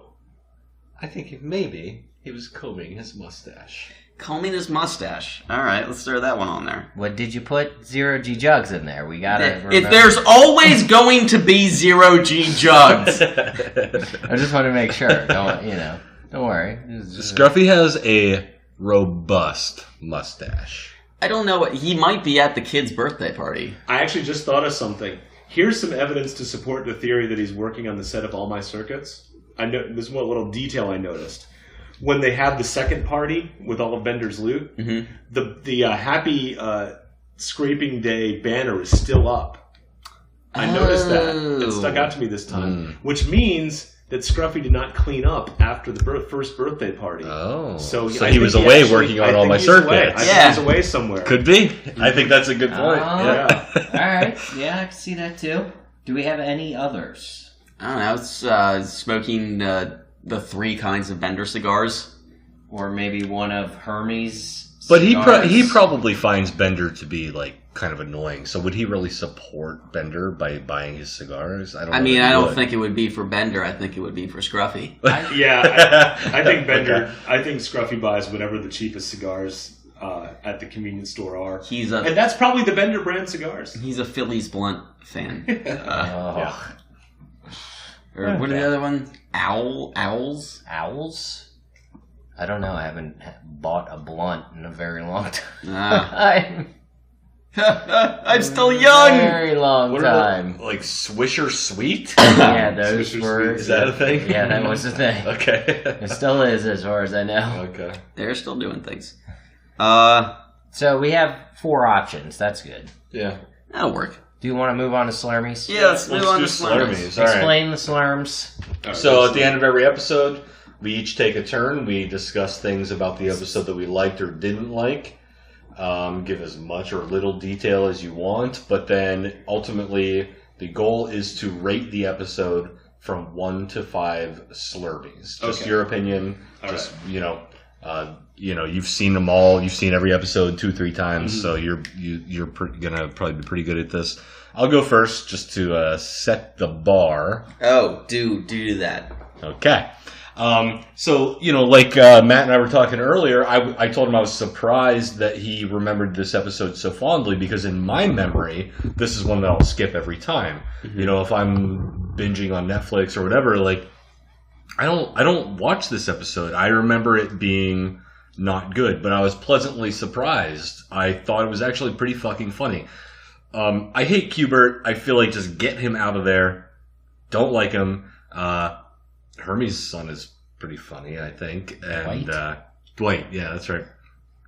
Oh, by the way, I don't know if we ever mentioned this during the discussion, but as there typically are, there was a good weed joke with Hermes and his cigar in this episode. Yeah.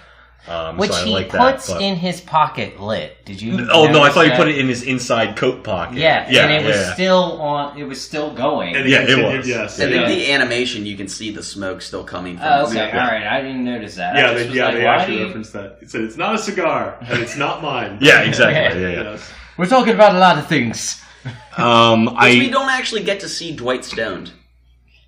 No, he was actually sitting on the couch upside down. His legs were over the back of the couch. His head was hanging off towards the floor, and he was just like staring off into oblivion. I didn't notice that. He was stoned. Okay. Yeah, it was right after he threw up from smoking Right. the weed. Yeah, I'm pretty sure we got to see Dwight Stone. Anywho, You strike me as a person who threw up smoking weed.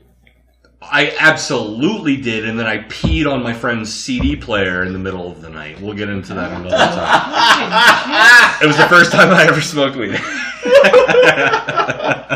So I feel compelled then to share that the first time I ever did, it was I just moved into a place with my roommate who was just a utter degenerate pothead and always somebody who has been more responsible for more people's first time smoking weed than anybody else that I've ever known, and he decided that the best time to get me to try this for the first time is after I'd already polished off about 2/3 of a bottle of scotch. Okay. That's a good friend. I was 7.5 sheets to the wind. So I'm like, sure, let's do this.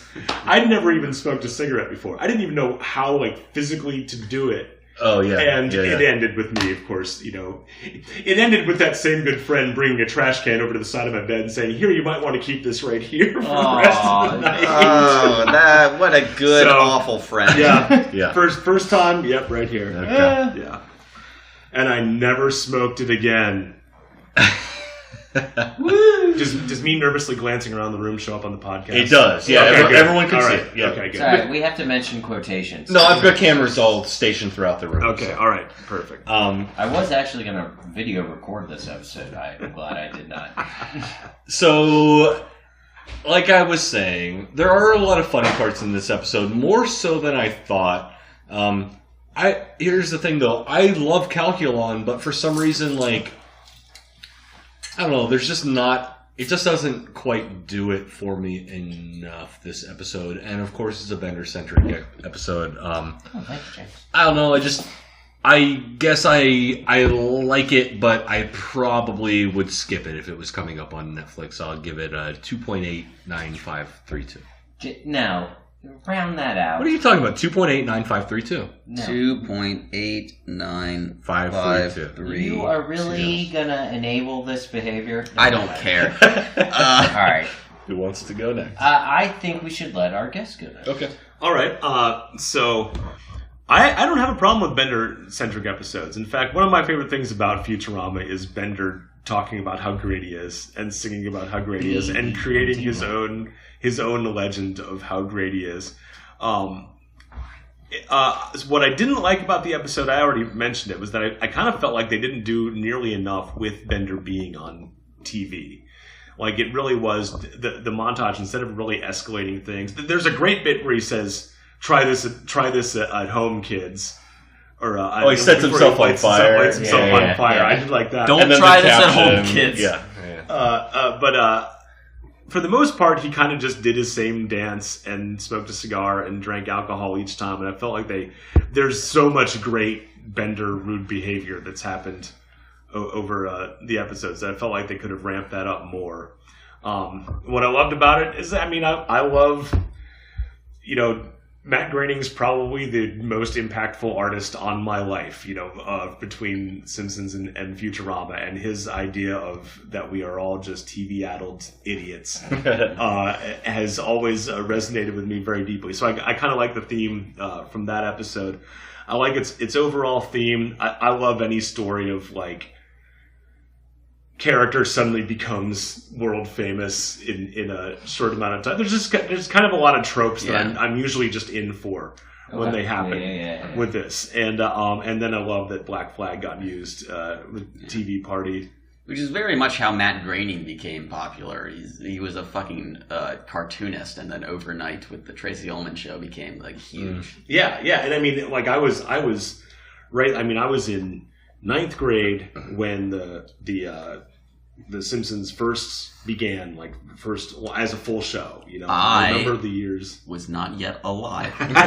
See, there we go. And I remember having the conversation. Those animated things, they're funnier than the rest of the show with the Tracy Ullman show. That people would say that all the time, and then they got their show like right at the very beginning of the 90s, and right as I was becoming 15, 16, 17, where you discover art that will stay with you for the rest of your life. James just turned 17, so... Yeah, right? Yeah. It'll happen to you. I can almost buy my own cigarettes. And so this is well-worn territory for his shows, but I was very much in on it. But I kind of just felt like they didn't quite do enough with it. And it does fizzle out at the end in a weirdly unsatisfying way. Yeah. So I will rate it... I'll rate it 3.4 Slurmies. Okay, that's a pretty solid rating. Yeah, like it's certainly it's good, but it's not among the series' best, or even like in really the upper tier. It's like kind of like just below that. Yeah. Mm-hmm. I'm not sure. Real quick before we get into the next Slurmy, but just off the top of your head, like, what's your favorite episode? My favorite episode is Roswell That Ends Well. Okay. Oh, all right. wow. Yeah. I just want to know, like, what episode you're, keeping that one. Up top that's not on this list, I don't Devil's think. Hands. No, it's right here. A lot of the classic ones, but I've always just isolate that one. That's my favorite one. Okay. Yeah. Roswell did, with the exception of Michael, who's a fucking idiot. Yeah, just a fucking Get moron. 5s across the board. Well, what I give it, a 4.95? Yeah, you wanted to be the contrarian of the group. Well, it's not the late Philip J. Fry, so how can I possibly give it a 5? Now, before... Yeah. So, on one episode, which is later on here... Where is it? It's here. Is that the one? Yeah. Alright, so all 5s. Mm-hmm. But if you go over to where Michael was... He was initially going to rate it a 4. I don't know, and then felt bad because he knew he was fucking wrong, and changed his. I don't understand this. I don't understand him. All right, we're spending a lot of time on this. I feel like we got to get through. I'm gonna go. We've been recording for 6 hours. We have been. No, it feels like it. We're at an hour 30. I'm gonna go with Matt on this one. I actually have very negative memories of this episode. I thought I was going to rate it a lot lower than I am. Yeah. But in watching it now, I actually do kind of enjoy it. And also, I do have to give props to Lewis Morton and the rest of the writing staff for actually making... This is a Bender-centric episode, but also the two main storylines are Bender and Hubert, who are two very unlikable characters that it's very tough to but they still actually for this not being one of the better episodes, it is still a fairly decent episode. And pulling that off with those two characters leading the way is gotta be really tough. Yeah. So I'm gonna give this a 3.25. Do we know for sure that he wrote Fry in the Slurm Factory as well? I do not know for sure, but I think that's right. You can check, yeah. No, I am, I guess, just right in the middle then, and I'm not going to drag this out any longer. There were some good laughs in it, but really, to me, this is just kind of a meh episode. It's just something that I might leave on in the background, but I know I've skipped over it before. Especially it being the end of the 4th or the 5th season, and the next episode is a pretty good episode. The next one's one of the best. Yeah, and I mean, this tough though, because the episode before this wasn't great, and the one before that wasn't terrific either. But yeah, like I said, it is. If I'm feeling like just leaving something on to like waste time, I will say that. Now, like I did say, there are some good jokes, but as Matt had pointed out, the end kind of fizzles, and they could have done more with the whole Bender thing. Outside of that, I don't think I have anything else to note on that. So what was your 3? Oh yeah, I don't think you ever did. I didn't say. Okay, No. I thought I was saying it in my head. Then yeah, just a 3. So that's my score, guys. Yeah, Just guess. Just figure it out. I'm gonna leave it ambiguous here. From those clues, Yeah. you should know that Yeah. I'm right. I said all the things. Was I not sending it out telepathically? You get it together. Look, we've been off for a week. I don't know what I'm doing anymore. Exactly. We took a break, and now we're all rusty at podcasting. Yep. Because somehow being funny into a microphone is a skill you lose. I just don't try to be funny. Is that a skill we've ever gained? Like, do we Yeah. even have that ability to lose it, or I mean, I think we did.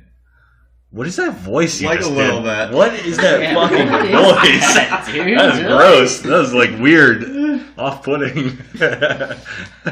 So here at the end of the episode, we're at plugs. Now, I don't necessarily know if you have anything you want to plug. Don't have anything to plug right now.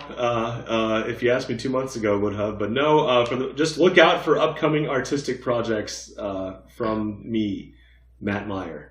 Okay. That's Matt Nice. Meyer. Matt That Meyer works. is great. Matt Meyer is great. Mattmeyer. Yes, Meyer. Okay, Meyer. Meyer. Meyer. Okay. Yes. I'm spelling that wrong. And my upcoming Real Ghostbusters, the Slimer and the Real Ghostbusters episode by episode podcast. There it Release is. date TBD. Look for it under Shady Voices Media, as always. If we can trick him into joining us somehow. Gentlemen, as always, you can follow me on Instagram at DeadWolfSal. Follow me on Twitter at Gorilla Karate.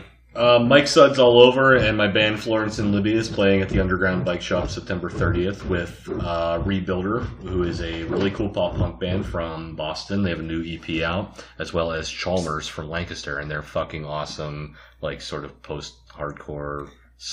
They like to call themselves New Slop. Super Nintendo Chalmers. Yes. What? Oh, I should plug my band. Yeah, you probably should. I'm in a band called Mutt Freether.